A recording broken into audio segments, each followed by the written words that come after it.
In this video, I'm going to run through the 5 players that I'm going to be looking out for the most. And at the end of this video, I'm going to ask you for your 5 players. So let's get into it. Now, 5 players is very difficult. I actually had a list of 13 that I thought could really make a bit of a leap. We'll do a breakout video later on in the preseason. But at this point, as we're at the start of the preseason for season 2023, I wanted to discuss who are the players that I'm looking out for who I believe can and will make the most impact based off where they're at. Now, the majority of these players have all had something which has restricted them, whether it be themselves, their form, their health. And these are the guys that I'm looking at who I think can really help us become a much better team if they do play a full season. So let's start with Jack Silvagni. Now, he's obviously a household name. I actually thought Jack Silvagni started the season pretty strongly as that third forward option for us. I liked what he gave us. Now, obviously, we know how the season played out. He had to play a little bit more in the ruck, or a lot more in the ruck, once Pito went down for that extended stretch, and he had to help out Tom De Koning. And he's always going to be a competitor, and I think that's why we all gravitate towards Jack Silvagni. However, I think it ultimately wasn't a role that played to his strengths. And I'm looking forward to seeing what we're going to get out of Jack Silvagni, knowing and hoping that Pito and Tom De Koning will be healthy. And I think if that's the case, then Jack Silvagni is the natural third option in that forward line, which I think we need. We know what Harry can do. We know what Charlie can do. I think we're really struggling with that third option who can kick something like 25 to 30 goals in a season. I think if we can add that element to the group, combined with the big boys down there, and hopefully, a small forward can pop up and kick 20, 25 goals, I think that's going to make us a really dangerous side. And I really do believe that Jack Silvagni has first of all, the ability to do it. I think now that he's in this point of his career, the body is very much filled out. I think this is really the best shape that I've seen him in. I'm not sure exactly what he's doing on the track. I'm not sure how hindered he may or may not be right now, but from what I have seen in videos and going to open training, he looks pretty fit. He looks thick enough. And I think if we can just get him nailed down in that role, in that third forward role, I think he can really start hitting the scoreboard a little bit more consistently, which is ultimately what he needs to do to impact in that role. So Jack Silvagni is the first one. The second one, and this is the one that I'll probably put at the top of my list as who's the guy that's really going to impact that we haven't seen the best of yet, and it's Zach Williams. And there's a number of reasons why I like this guy and the way and what he's able to do. Now, first of all, I think after round 23, we've all thought about, discussed, not just round 23, but I think in general, we've discussed the need to have players that can handle the pressure. And I remember round 23 for Zach Williams really clearly. Now, he was severely underdone given the huge layoff that he had just to get right for that game. But the way he played in that game, in those pressure moments, the way he executed his skills in those pressure moments really stuck with me. And based off the fact that he has not missed a session up until this point, we're filming this on the 12th of December, so it is very early, but he hasn't missed a session. He started his preseason super early. I remember having a conversation with him and just kind of looking him in the eye and just believing what he was telling me. And it was just a really good, frank, open and honest conversation. And I took a lot out of that conversation, and I think he's ready to really have the best of his career. I don't think we've actually seen the best of Zach Williams in general, whether it be at the Giants and clearly at Carlton. But health is number one. He's got to get himself right. I've always asked the question, what is the balance between how much of what Zach's situation has been in his control and how much hasn't? Now, I'm very aware that injuries happen. There's a little bit of misfortune that can happen with these bodies. But the question for me has always been, how much has really been in his control? Has he been able to do things in the preseason that he could have or should have or would have done? I think the only person that can really answer that truthfully is Zach. and maybe the high performance team or the strength and conditioning team. But based off, again, what I just said earlier and the condition that he looks in right now, and also what it would do. Like when you think of Zach Williams, you think of what it would do if he played 18 plus games for us. He's a quality player, uses the ball well, has played in some big moments, loves the heat, loves the pressure. He's a competitor as well. And I think he unlocks a few other players to play a little bit more up the ground. So I think Zach Williams is going to have his year. I hope. The next one is Mitch McGovern. And this one is really not dissimilar to Zach Williams. I think every year we talk about what could be if Mitch was healthy. Unfortunately, we've just always had some sort of recurring soft tissue injury with him. I believe he's played no more than 24 or 25 games in his entire time at Carlton. But when you look at the way he played in defense last year, obviously it was a role change. And I liked the way he was able to impact games knowing that he had changed his role. And look, he's an AFL footballer. He's played spurts in that role before, but we just look like such a better team with him down there than not. And ultimately just having him in the team, I think we're better than not having him in the team. Again, it comes down to what's in his control. How much of his experience so far, whether it be at the Crows or at Carlton with his body, how much of it has been in his control? And I look at the fact that, he's a family man now, he's building his family, same as Zach Williams. I wonder what that does to a player like Mitch McGovern or Zach Williams or any player, because obviously football is a huge part of all of our lives and these players' lives. But what are they doing outside of football that helps them with football? So I don't know. I don't have a family myself. I don't have children, but I speak to people all the time who do have children, and they tell me, once you do have your first, your second, your third, once you start building your family, your priorities change. And you tend to do things that are better for you, better for your health than not. Now, with Mitch, there's a contract situation coming up as well, which I think is the other layer to this story, whereby in world sport, a lot of players who are coming up to that contract year really have to prove themselves to earn whatever that next contract will be. I think Mitch falls into that category, and it's more of a hope than what I truly believe it to be. But I know what this team can do when Mitch is playing in it. So Mitch McGovern is the third player. The next one is Tom De Koning. Now, we talk about contract years. We talk about proving yourself for that next contract. This is Tom's time. And the body has started to really fill out. We saw shades of it in 2022. He probably wasn't quite ready to just grab that number one ruck mantle and take it. Will he be in 2023? I'm not sure. I really don't know what the move is going to be yet when it comes to the ruck situation. At the moment, it's kind of, I personally would put Pitto as the number one ruckman in this moment right now. The idea is that Tom would eventually take that over, but I'm just not sure. Kane Cornes has been in the media talking up the contract price for Tom De Koning and labeling him as $1 million player. First of all, I don't believe he's worth that just yet. I think he still has a way to go to earn that.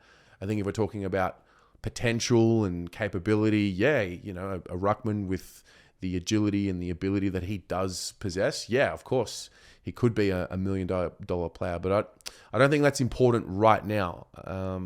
I think at the end of the day, he's out of contract. We don't know what the situation is. I do have this feeling in the gut, like we've got to lose one of them. We've really invested heavily in a lot of the core list. In the back of my mind, I feel like we're probably going to lose one of them that we don't want to lose. Is it going to be Tom? We'll see. But there's a lot on the line for him. There's a lot that he can do for himself in this year. Obviously, it's a team game, but individually, we're talking about guys that set their lives up financially by playing football. So it's an important year for him. Again, history suggests, world sport suggests, when players enter that sweet spot in their career where they're about to earn that next contract, there tends to be a bit of an uptick in their performance, combined with the fact that Tom's a good player and Tom works hard and he improves himself year in, year out. And the fact that we got that many games out of him last year was, I think, the big milestone. Now it's about, can we get the same amount of games, if not more, out of him in 2023, plus the addition of his improved performance. There's talk about him, being this ruck forward, There's even debate. Some people believe that he's not a ruckman at all. He's actually a forward. I would argue that he's a ruckman that may rest forward. I'm yet to see the forward craft as a package. Yeah, we've seen some nice marks, round 1 last year, a couple against Sydney in round 10 last season as well. Like, yes, there are flashes, but I think until he kicks, a goal a game, or let's say 20 goals in a season, I don't know if we can really label him just yet as a ruck forward, because he hasn't quite impacted and done the thing just yet. Has he got the ability? Of course he does. So Tom De Koning's the next one, and I'm really excited about what he could do if he can just stay healthy and have a full preseason. As well as this guy, Caleb Marchbank, number 22. I probably wouldn't, if you had told me last year I'd be talking about Caleb Marchbank going into 2023, I'd say you're crazy. I was a little bit hesitant to put him in the video because it's just been one of those situations. Kind of reminds me of the Charlie Curnow situation. You almost don't talk about Charlie, or you didn't talk about Charlie until he got back, just because it was almost a foregone conclusion. Whereas with Caleb Marchbank, it felt the same. It's like, gosh, like he's had some really serious injuries to himself, and can you really ever rely on him playing 22 games? And I would probably say for the most part the answer is no, but we all said that the same thing about Charlie Curnow. He played every game last year. Sam Doherty played every game last year. There were 2 of the 3 that played every game in season 2022. So then it comes to the situation of, well, why not Caleb Marchbank? Now, we know he got back into the side, got hurt, then got back into the side again. And I look at it potentially as a similar situation to Charlie Curnow, where he played a few games towards the back end of 2021, had a full preseason, set himself up, and then we all know the season that Charlie went on to have. Now, can Caleb Marchbank do the same thing? Well, anything's possible. It's probably, it's one of those unlikely situations. I mean, I'd be really surprised if he played 22 games, but I was more surprised that Charlie Curnow and Sam Doherty played 22 games. So anything's possible. Again, similar to Mitch McGovern, the idea of Caleb Marchbank playing even 15 plus games for us is crazy. It's like, it would make us such a better team. And it would give us a few more layers of, first of all, depth in the back line, a selection headache as well, because he's very versatile. He's an intercept player as well. He reads the play so well. And I think ultimately they'll need synergy. The back 6, 7, whoever they are, they'll need synergy over the course of a season in order to be able to, help us get those, 15, 16 wins that we want to make the top 6 or top 4, depending on where you sit on the expectation. So Caleb Marchbank, obviously, we know what he is capable of. Well, actually, no, I think a lot of people have forgotten what he's capable of, to be honest. I think they have. I think they've forgotten what he can do. I never really did. I always remembered his 2018 and 19 seasons, and, we were pretty shit. However, I remember looking at him play, and he was one of the standout players. And so now that we're a better side, I really look forward to seeing him hopefully having a full preseason, getting out there and just getting back on track to where he was and finding some more belief in his body. I think that's important. So those are my 5. Now, they're pretty senior players, generally speaking. There are a few young guys that are obviously on the radar: Motlop, Carroll, Durden, Kemp, these guys. I'm not sure how much to expect. Motlop, I am excited for what he can do, but I don't want to put too much pressure on him. The other 3 that I looked at that I think go a little unnoticed at times: Lewis Young. I think it can't be understated what he was able to do for us in season 2022. And I would expect him to be a lot more comfortable at the footy club in season 2023. So combine that with natural progression, hard work, and the traits that he brings as a professional. Combine that with being comfortable at the club. I look forward to seeing what he's capable of doing. I think it was almost a blessing that Wiedering was injured last season, because it allowed us to see what happens with Lewis Young when he's thrown into the deep end. And I thought he held, more than held his own. So I'm looking forward to seeing how much he can continue off of what he did last season. Matt Owies is another one I want to give a special mention to. I think everyone is completely written him. Not everyone. I think a lot of people have just written him off as a foregone conclusion that, all right, Motlop's here, Corey Durden's here, and, Matt Owies is just going to be on the outer. I think Matt Owies starts round 1. I think the level of professionalism that he shows on the field, off the field, is as good as what you can ask for. I think he's also one of the few players on this list who I can safely say every year he's been on the list, he's just gotten that little bit better. And then, what happens is the compound effect takes place. Eventually, you just keep getting that little bit better until all of a sudden you look back and you think, hang on a minute, this guy was nowhere near the senior list only 4 seasons ago. Now look at him, he's in our best 22. I think when we were at our best last season, he was in the side and he had this ability to put elite pressure on, which we love, which is important for us, which is something we needed, but also his ability to hit a target inside 50. Now, it waned a little bit as the season went on. He then obviously went on to get injured and missed a chunk of the season, came back, didn't really look the same. But for those first 10 or 11, 12 rounds, I thought he was a really solid contributor for us. And I would expect him to get better because I can see the work that he puts into his body year in, year out in the craft. So I like Owies. I'm a big fan. And the other one, I really can't believe I'm saying this, but Matthew Cottrell, so far, having gone to one open training session and seeing photos and videos and footage and trying to read something between the lines, just the body, to put on that much size and keep the running ability that he has, it tells me that he's doing extras outside of the footy club. And, I remember seeing a moment where he was running next to Paddy Dow, for example, and he's definitely matching Dow for, body size, if not already bigger, marginally. But just to see the work that's gone into his body, it's obviously done by him, whatever he's dedicated himself to do that. It's stood out and it's caught my attention. So I'm going to keep an eye on him. We know that Blake Acres has come into the footy club and he's going to be in our best 22. There's that other wing spot. Is it Lockie O'Brien? Is it Cottrell? Who knows? Is it Hollands, young Hollands? Who knows?